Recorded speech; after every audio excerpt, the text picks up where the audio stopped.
नमस्कार, आप देख रहे हैं उदयपुर न्यूज। मैं हूं जयश्री नागदा। खबरों में जाने से पहले नजर डालते हैं आज की न्यूज हेडलाइंस पर। एनएसयूआई के फ्रेशर पार्टी में बाहरी छात्रों ने मचाया हंगामा। डीजे साउंड के बीच चले लाते घुसे। रौनक गर्ग के समर्थन में आए दिग्गज। स्वाइन फ्लू से एक और महिला की हुई मौत। शहर में खौफ का माहौल। प्रशासन में मची खलबली। गुलाबबाग से एक रात में 4 चंदन के पेड़ चोरी। महापौर ने कहा, कलेक्टर बंगले से चोरी हुए हैं चंदन के पेड़। गुलाबबाग की क्या मिसाल।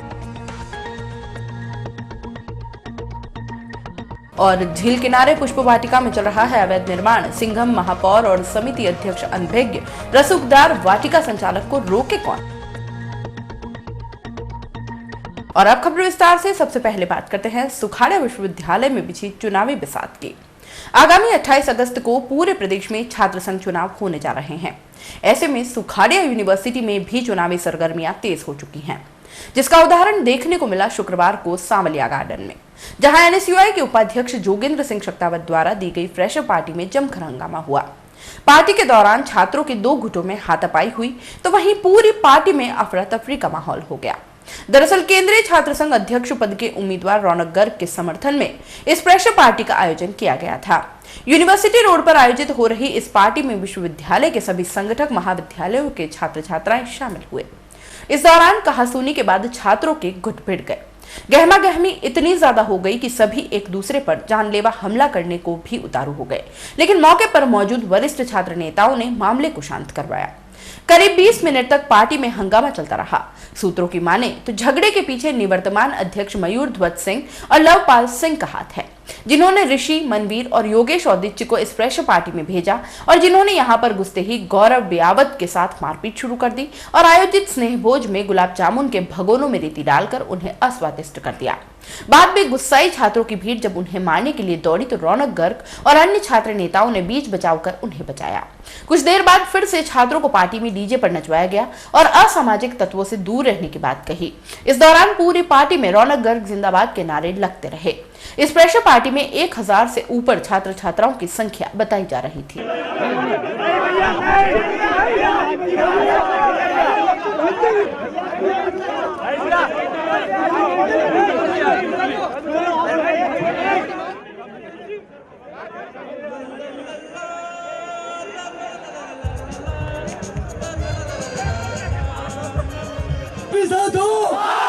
तो हम इनसे नहीं डरेंगे, हम आवाज उठाएंगे। से निवेदन है, इसे असामाजिक तत्व इस समाज से बाहर निकाले और छात्रों के बीच में ऐसी गंदी राजनीति नहीं होनी चाहिए।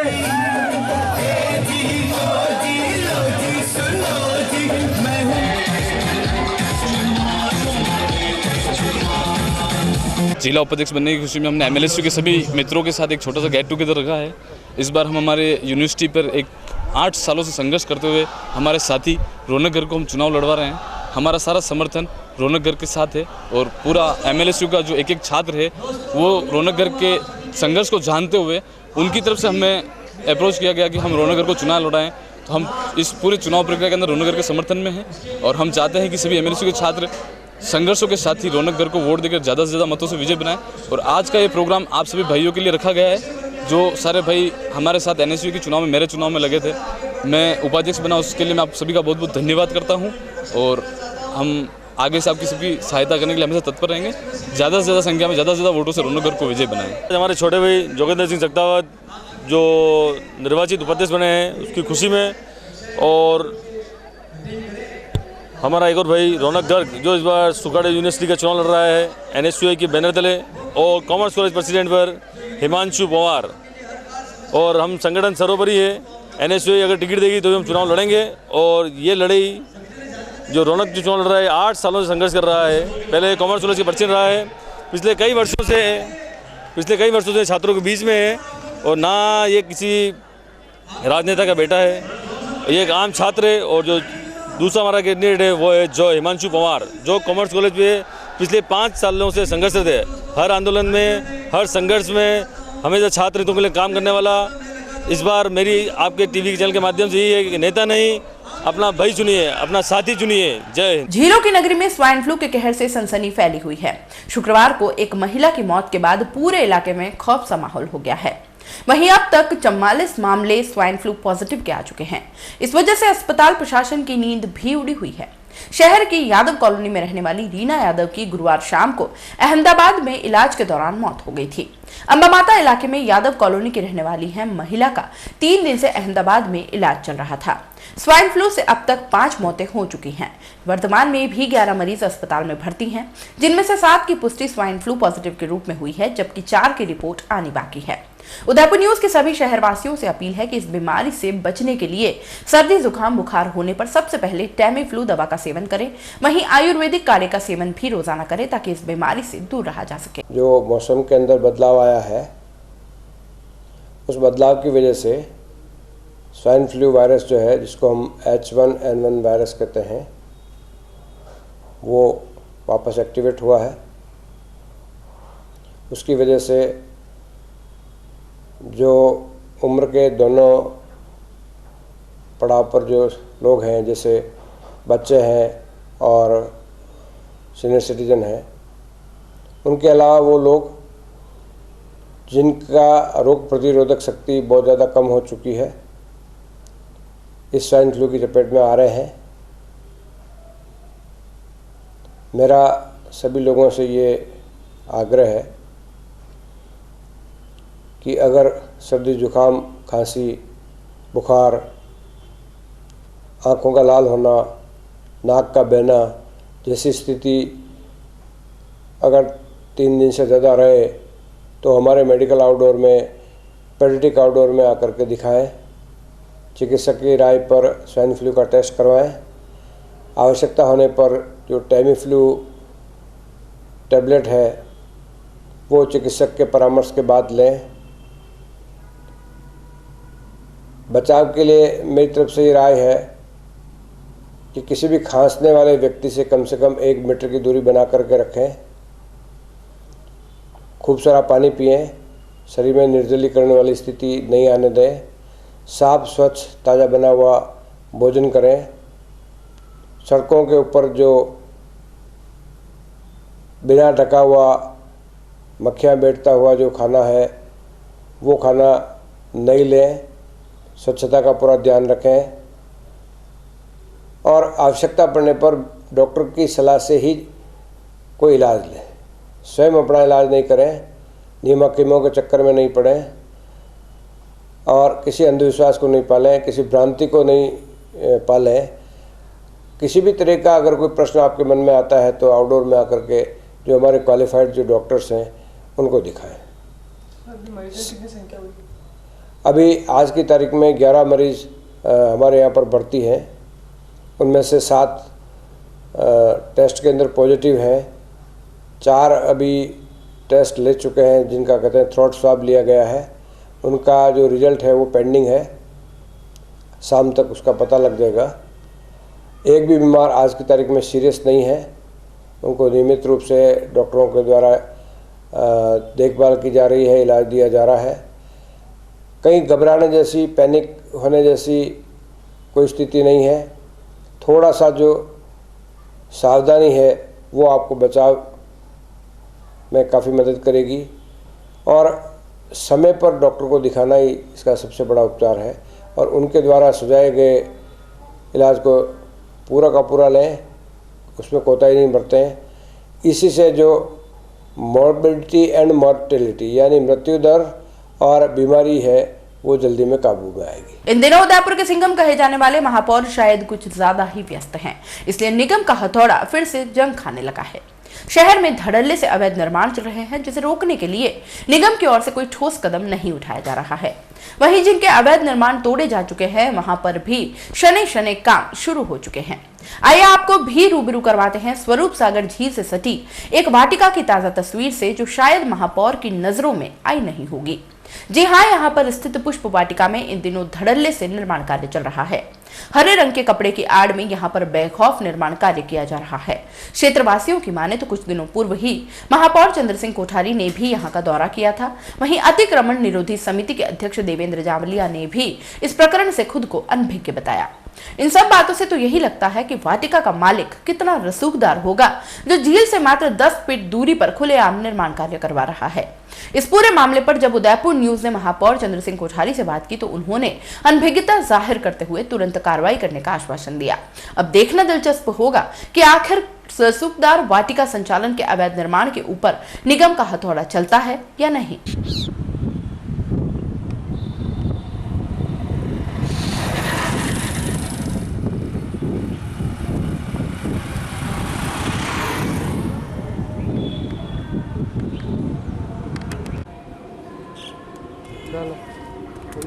ये है ना इस टाइप के जो होते हैं ना प्रोग्राम, क्या यहाँ पे क्या है कि शायद ये उदयपुर के अम्बा माता क्षेत्र के पास में एक पुष्प वाटिका है जहाँ पर अवैध निर्माण चल रहा है। उसकी जानकारी आपको है क्या सर?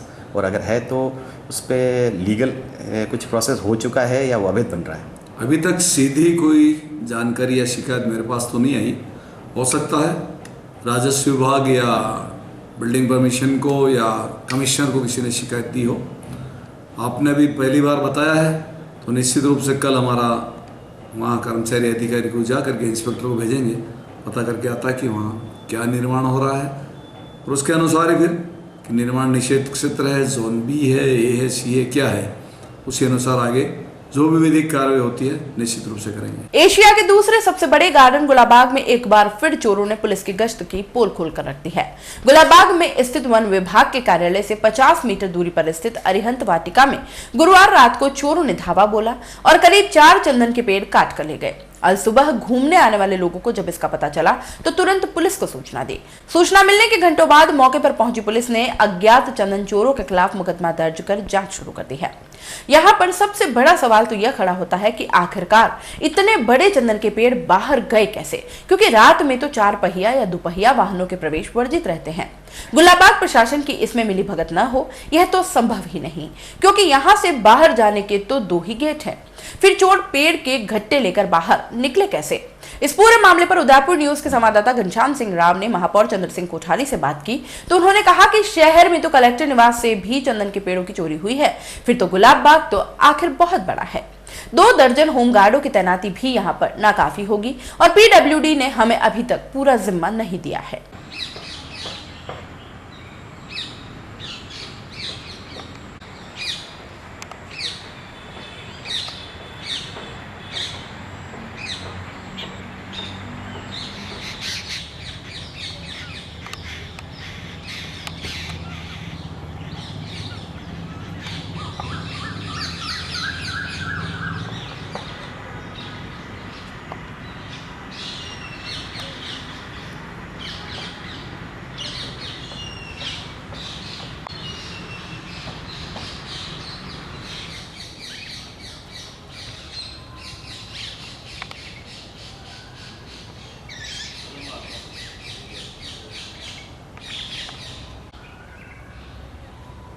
चंदन चोरी की जो घटना हुई, एक ही रात में 4 पेड़ चोरी हुए एक साथ, उस पर आपका क्या कहना है?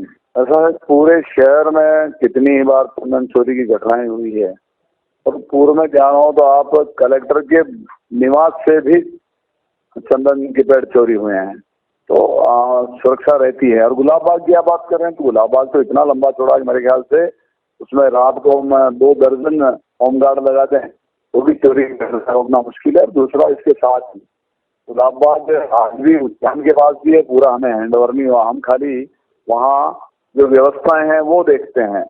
और घटना हुई है तो निश्चित रूप से रिपोर्ट दर्ज करानी पड़ेगी पुलिस में और हमारे जो होमगार्ड रहते हैं उनसे भी मेरे ख्याल से रिपोर्ट हुई है, उनसे पूछताछ जो हमारा होमगार्ड है होने वाली है। ये इस तरह की घटनाएं पहले भी कई बार हो चुकी है, उसके बावजूद निगम कोई ठोस कदम नहीं उठा रहे। मैंने कहा ना गुलाबबाग इतना लंबा चौड़ा है। दूसरा आज वो भी गुलाबबाग हमें हस्तांतरित नहीं हुआ है, आज भी वह पीडब्ल्यूडी की संपत्ति है, तो इसलिए सारे उपाय हम अकेले कर पाए ये संभव नहीं है।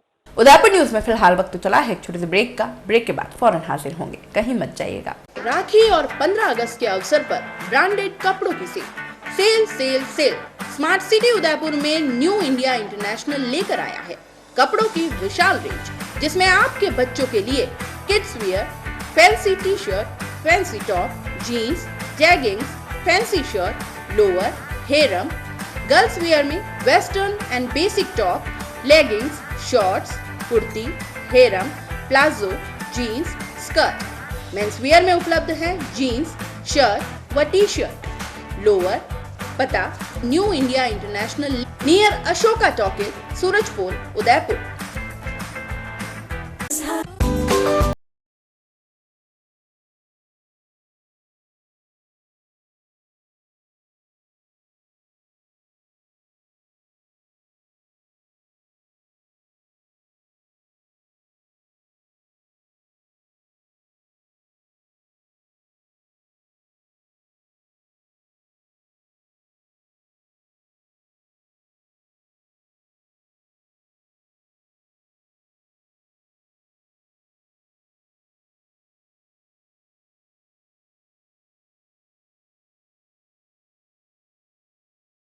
हमारे यहाँ पर टेक्समो ब्रांड की पानी की motor, borewell motor, water pump, waterproof motor एवं पंप सभी साइज एवं सभी तरह की मोटरें उपलब्ध हैं। संपर्क महादेव एंटरप्राइजेस, मेवाड़ मोटर की गली, Armaan complex, Udaipur, Udaipur. Call it 0294241426 और 9414122221।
ब्रेक के बाद एक बार फिर से आपका स्वागत है।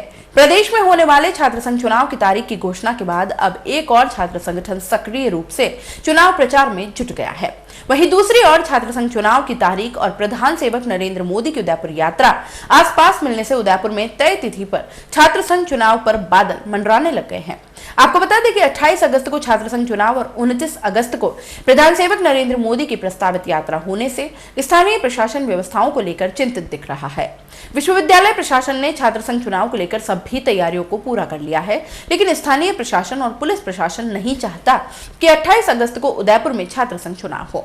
संभागीय आयुक्त ने सरकार को पत्र लिखकर उदयपुर में होने वाले छात्र संघ चुनाव के लिए नई तारीख की घोषणा करने की अपील की है, ताकि प्रधान सेवक के दौरे में किसी तरह का कोई व्यवधान पैदा नहीं हो।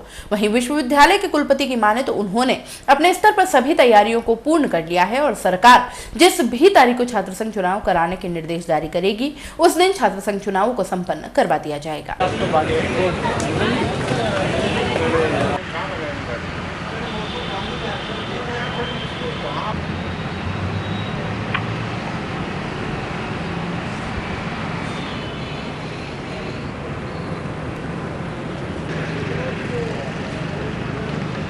देखिए, हमारे विश्वविद्यालय छात्र संघ के चुनावों की तैयारी पूर्ण रूप है। सरकार जिस दिन चाहेगी उस दिन कर देंगे। 28 को चाहे 28 को करेंगे, और अगर 2 दिन पहले कराना चाहते हैं पहले कराएंगे, 2 दिन बाद में कराना। हमारी तैयारी पूर्ण रूप से सही है, एकदम बिल्कुल पुख्ता है। नहीं, हमारे लिए हमारे विश्वविद्यालय स्तर पर कोई कठिनाई नहीं है। जो हमारी तैयारी है उसके हिसाब से, अगर पुलिस प्रशासन को या जिला प्रशासन को कोई दिक्कत है तो वो अपनी जाने। शहर जिला कांग्रेस अल्पसंख्यक विभाग की ओर से समुदाय की समस्याओं के निवारण के लिए शुक्रवार को प्रदर्शन किया गया। विभाग के प्रतिनिधिमंडल ने मुख्य सेवक वसुंधरा राजे के नाम जिला कलेक्टर को ज्ञापन सौंपा। 15 सूत्रीय मांगों में कारोबारी ऋण, सरकारी योजनाओं में लाभ, छात्रवृत्ति से वंचित नहीं रखना, सच्चर कमेटी की सिफारिशों के क्रियान्वयन की हकीकत की रिपोर्ट सार्वजनिक करना आदि शामिल थे। प्रतिनिधि मंडल का कहना था कि सरकार को चाहिए कि अल्पसंख्यकों की भी हर संभव मदद करें।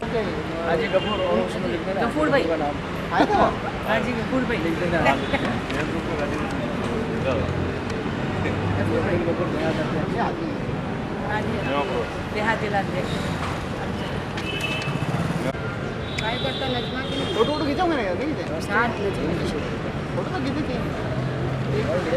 यहाँ एकत्रित हुए कलेक्ट्रेट में अल्पसंख्यकों के जो 15 सूत्री कार्यक्रम के तहत जो सरकार ने दायित्व दे रखे हैं सभी विभागों को, वो बिल्कुल क्रियाशील नहीं है। उसके खिलाफ हम एक यहाँ 8 सूत्री मांग पत्र देने आए, जो जिलाधीश महोदय, अतिरिक्त जिलाधीश महोदय के नहीं मिलने की वजह से हमने देवाशीष साहब को दिया है ज्ञापन।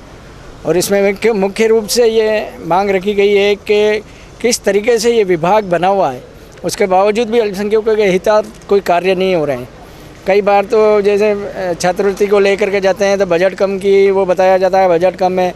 कई बार जटिलता इतनी होती है कारोबारी ऋण में कि भाई ये फॉर्मेलिटी लाओ, ये फॉर्मेलिटी लाओ, इंश्योरेंस कराओ, इंश्योरेंस के बाद डीडी जमा कराओ, डीडी जमा कराने के बावजूद भी साल भर तक उनको लोन नहीं दिया जाता और उनके ऊपर अतिरिक्त भार सौंपा जाता है कि भाई आपने ये जो जमा कराए पुनः वापस इसका आवेदन भरें। तो ये कहाँ का नियम है? ये सिर्फ अल्पसंख्यकों के लिए है या और सभी के साथ होता है? और एक जो हमारी मुख्य मांग थी कि हमारे माननीय प्रधानमंत्री महोदय ने सन 5 अगस्त 2013 को एक सच्चर कमेटी की सिफारिश लागू करने के लिए उसके ऊपर एक कमेटी गठित की थी। JNU के जो हमारे प्रोफेसर हैं अमिताभ कुंडू, उनके अध्यक्षता में, तो उन्होंने भी साल भर बाद यही सिफारिश की कि जो सच्चर कमेटी ने जो सिफारिश की गई वो लागू होनी चाहिए। जबकि अभी तक उस चीज़ जो रिपोर्ट दी गई अमिताभ कुंडू ने वो सार्वजनिक नहीं की गई है। तो हमारी मांग है कि उसको शीघ्र लागू की जाए। और एक मुख्य तो हमारा ये छात्रावास को कि एजुकेशन को हमारे एजुकेशन होना चाहिए, माइनॉरिटी में भी एजुकेशन होना चाहिए। तो एजुकेशन को बढ़ावा देने के लिए इन लोगों ने आज तक हमारी मांग है कि छात्रावास नहीं है, कि करीब सभी समुदाय के छात्रावास है और हमारा एक छात्रावास भी कोई मुहैया नहीं हो पा रहा है। बीएड कर रहे छात्र छात्राओं ने शुक्रवार को उदयपुर में जिला कलेक्ट्रेट के बाहर जोरदार प्रदर्शन करते हुए अपनी मांगों को सरकार तक पहुंचाने की कोशिश की। उदयपुर के बीएड कॉलेज के सभी छात्र छात्राएं टाउन हॉल परिसर में इकट्ठा होकर रैली के रूप में जिला कलेक्ट्रेट के बाहर पहुंचे, जहां पर छात्र छात्राओं ने नारेबाजी करने के बाद साफ किया कि उनको दूर दूर स्कूलों में भेजा जा रहा है, जो कि गलत है। पूर्व में कॉलेज के आसपास के स्कूल में पढ़ाने के लिए भेजा जाता था, उसी के अनुसार अभी भी आसपास के स्कूल ही मिलने चाहिए। इतना ही नहीं, 4 महीने तक वह एक शिक्षक के रूप में स्कूलों में पढ़ाते हैं, लेकिन किसी भी तरह का पारिश्रमिक नहीं मिलता है। बीएड के छात्र छात्राओं को पारिश्रमिक मिलना चाहिए। छात्राओं की माने तो दूर दराज स्कूल मिलने से उन्हें जाने में परेशानी का सामना करना पड़ता है। ऐसे में छात्र छात्राओं ने सरकार से सभी मांगों पर ध्यान देने की बात कही।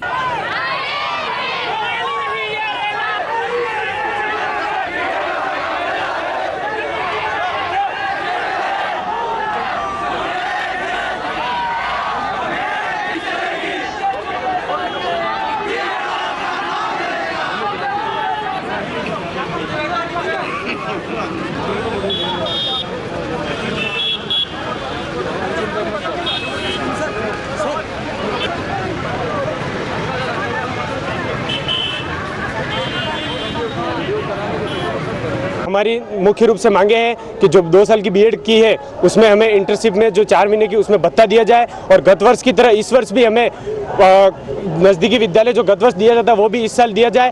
छात्रों को हमारे दूर दराज बहन बेटी को दूर दराज विद्यालय दिया जाता है और दूर दराज विद्यालयों में जाना पड़ता है, जिसमें हमें न तो कोई खर्चा दिया जाता है और 4 महीने की एक एज ए शिक्षक के रूप में हम पढ़ाते हैं और हमारे विद्यालय में भी हमें एक संपूर्ण कार्य कराया जाता है। ऐसा नहीं है कि बॉयज़ ही है ना बीएड कर रहे हैं, उनके साथ गर्ल्स भी बीएड कर रही है। तो कुछ गर्ल्स ऐसी भी होती है जो मैरिड होती है और कुछ अनमैरिड भी होती है, तो वहाँ पे जाने के लिए बहुत समस्या होती है। आसपास के गाँव में दे देते हैं तो वहाँ तो ना तो कोई ऑटो जाते हैं ना कोई बस जाते हैं, और गाँव में भी अंदर चल के जाना पड़ता था। जब तक शाम होती है तो अंधेरा हो जाता है। तो इस तरह की जो समस्या है लड़कियों को उसका सामना करना पड़ता है। तो हम ये चाहते हैं कि जिस तरह पिछली बार गर्ल्स को और बॉयज़ को पास में आसपास के स्कूलों में स्कूल दिए थे, उसी तरह इस बार भी आसपास के स्कूलों में ही दिए जाए। ऐसा तो है ही नहीं कि उदयपुर संभाग में कॉलेज ही नहीं है, बहुत सारे गवर्नमेंट कॉलेज है तो सब यही चाहते हैं, यही प्रमुख मांगे कि हम सबको आसपास कॉलेज दिया जाए और जो पारिश्रमिक भत्ता दिया जाता नहीं दिया जाता है वो शुरू किया जाए, जिससे कि वैसे तो बीएड 1 साल की थी तो 2 साल की कर दी। ये तो नुकसान हो ही रहा है हम लोगों का, क्योंकि हमें पैसे भी ज़्यादा भरना पड़ता है और उसके अलावा हमें पारिश्रमिक भत्ता भी नहीं दिया जा रहा है। तो ये हमारे साथ में अन्याय हो रहा है, तो इस अन्याय के खिलाफ ही हम आज आवाज़ उठाने आए, तो हमारी इस मांग को पूरा। देश की राजधानी दिल्ली में पिछले 11 अगस्त को हुए 3 दिवसीय मार्शल आर्ट कंपटीशन में उदयपुर की झील मार्शल आर्ट के कराटेबाजों ने उम्दा प्रदर्शन कर राजधानी में उदयपुर की छाप छोड़कर पूरे मेवाड़ को गौरवान्वित किया है। तालकटोरा स्टेडियम में 13वीं all India independence cup karate championship में राजस्थान की ओर से खेलते हुए उदयपुर की टीम ने शानदार प्रदर्शन करते हुए 2 स्वर्ण, 2 रजत और 7 कांस्य पदकों पर कब्जा जमा लिया। सभी पदक विजेताओं को समापन समारोह में विभिन्न पदकों से सम्मानित किया गया। राजस्थान शितुरियो सिको काई कराटे संघ के मुख्य सचिव हरीश कुमार सावरिया ने बताया कि सब जूनियर वर्ग के काता स्पर्धा में नैवेद्य शर्मा ने कांस्य, सिद्धार्थ भंसाली ने कुमिते में कांस्य, जसलीन कौर ने कांस्य और काता में स्वर्ण अर्जित किए हैं। इस प्रतिस्पर्धा में कुल 11 पदक राजस्थान की टीम के खाते में दर्ज हुए हैं। उदयपुर पहुंचने पर सभी खिलाड़ियों को रेलवे स्टेशन पर आतिशी स्वागत किया गया।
पिछले कई वर्षों से आवास की मांग कर रहे कच्ची बस्ती के लोगों ने शुक्रवार को शहर के जिला कलेक्टर के बाहर जोरदार प्रदर्शन किया।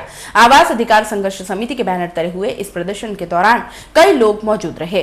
दरअसल ये लोग पिछले 5 वर्षों से आवास के लिए आंदोलन कर रहे हैं, लेकिन सरकार की ओर से इनकी मांग पर कोई ध्यान नहीं दिया जा रहा है। इसी के चलते इन लोगों ने एक बार फिर जिला कलेक्टर की ओर अपना रुख किया है और सरकार से इस मांग को जल्द पूरा करने की बात कही। प्रदर्शन करने आए लोगों ने साफ किया है कि आवास संघर्ष समिति की ओर से जिला कलेक्टर को करीब 18,000 लोगों की सूची सौंप रखी है, लेकिन अभी तक कोई संतोषप्रद जवाब नहीं मिला है। साथ ही इन लोगों ने मांग की है कि प्रधान सेवक आवास योजना के अंतर्गत जिन लोगों को आवास आवंटित किए गए हैं उन्हें सार्वजनिक किया जाए। संघर्ष समिति के पदाधिकारियों ने साफ किया कि सरकार द्वारा कुछ समय पूर्व उन्हें आवास के लिए भीलों का बेदला इलाके में जमीन देने का आश्वासन दिया गया है। ऐसे में अगर सरकार उन्हें अधिकार स्वरूप आवास या जमीन मुहैया नहीं करवाती है तो सभी लोग खाली पड़ी जमीन पर कब्जा करने से नहीं कतराएंगे।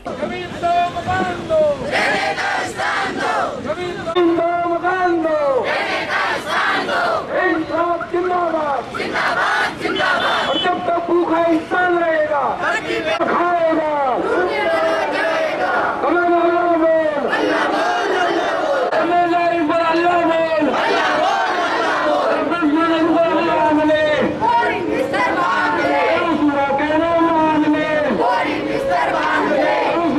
हम लोग 5 साल से आवास अधिकार संघर्ष मंच की लड़ाई को लेकर के 2013 से हम आंदोलनरत हैं और अभी तक सरकार इस बारे में कोई निर्णय लेने में सक्षम नहीं हुई है। हम ये चाहते हैं कि हमने 18,300 लोगों की लिस्ट दे रखी है जिला कलेक्टर को पूर्व में, वो हम चाहते हैं कि उसको सर्वे करा करके उसको फाइनल किया जाए। दूसरा हमारा ये निवेदन है कि अभी 10,000 और 306 कुछ ऑनलाइन वाले हैं प्रधानमंत्री रोजगार योजना के तहत। हम चाहते हैं उसका खुलासा होना चाहिए कि कितने लोग हैं, कहाँ कहाँ उनको व्यवस्थित कर रहे हैं। हम उनसे पूछना चाहते हैं कि वो व्यवस्थित करें। दूसरा, हमारे जो गृह मंत्री महोदय ने, जिन्होंने गुलाब चंद जी कटारिया साहब ने मंच पे आकर यूआईटी के वहाँ राजस्थान सरकार आपके द्वार में उन्होंने वादा किया था कि मैं मैं ये जो वाजिब मांगे इसको मैं कैबिनेट में रखूँगा और आप लोगों को अधिकार मिलेगा, लेकिन अभी तक वो भी नहीं मिला। पेंडलेकर साहब ने हमारे बीच में आवास अधिकार संघर्ष मंच के बीच में समझौता हुआ था भीलों का बेदला में जो ज़मीन थी उसके बारे में ज़मीन देने का कि ये ज़मीन कन्वर्टेड हो जाती है तो हम लोग आपको देंगे, औरत और आदमी के नाम पे करा देंगे। लेकिन आज हम ये चाहते हैं, ये पूछने आए हम लोग कि हमारे लोगों को ये अधिकार मिलना चाहिए, आवास अधिकार संघर्ष मंच का मकान मिले या ज़मीन दो या मकान दो, नहीं तो फिर आगे के लिए हम लोग ये चाहते हैं कि वो जो खाली पड़ी ज़मीन है भीलों का बेदला में, ये जनता वहाँ पे जाकर के अपना कब्जा करेगी।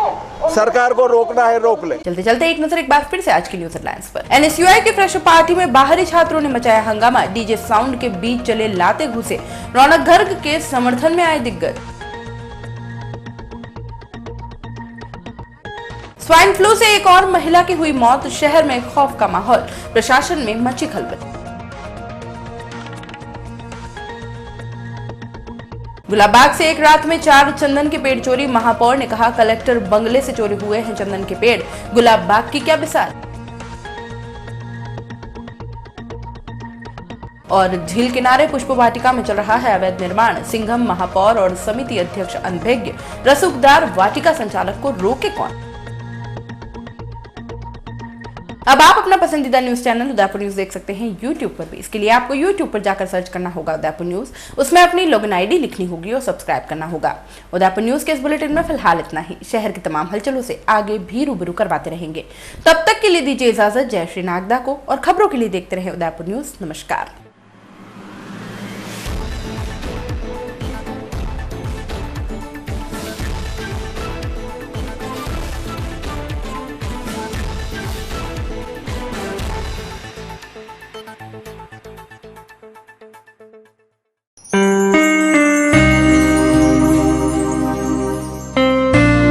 My campus.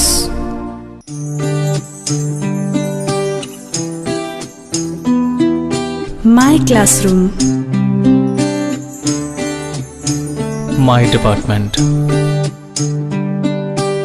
My library. My course.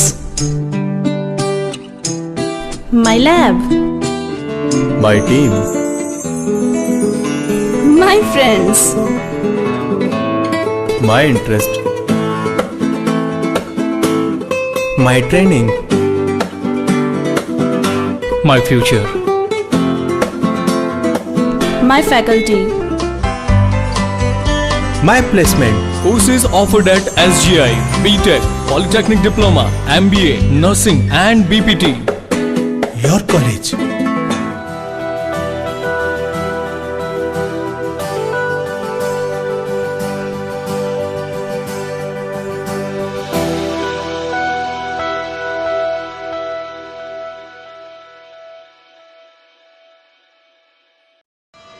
उस दिन तो मैं डर ही गई थी। रात के 1 बजे मैं कहाँ जाऊं? काफी भीड़ भी जमा हो गई थी। भीड़ में से किसी ने मुझे GBH ट्रोमा इमरजेंसी का कार्ड दिया। मैंने वहाँ फोन किया, सिर्फ एक कॉल करने से तुरंत एम्बुलेंस आ गई। वहाँ के डॉक्टर, नर्स और स्टाफ ने ऐसे संभाला कि मुझे कुछ पता ही नहीं चला। उफ पापा, क्या बोलूं। उसके बाद नर्स ने जब मेरे कंधे पर हाथ रखा तो मुझे एक भरोसा मिला। पापा, सिर्फ एक सलाह ने सब कुछ पहले जैसा ठीक कर दिया। तू तो पागल है। पापा, आप ही तो हो हमारे सब कुछ। एक्सीडेंट, ट्रोमा या किसी भी इमरजेंसी में भरोसा कर सकते हैं सिर्फ NABH प्रमाणित GBH अमेरिकन हॉस्पिटल पर। जयपुर के बाद प्रदेश का एकमात्र NABH प्रमाणित हॉस्पिटल GBH अमेरिकन हॉस्पिटल, कोठी बाग, भट्ट जी की बाड़ी, उदयपुर।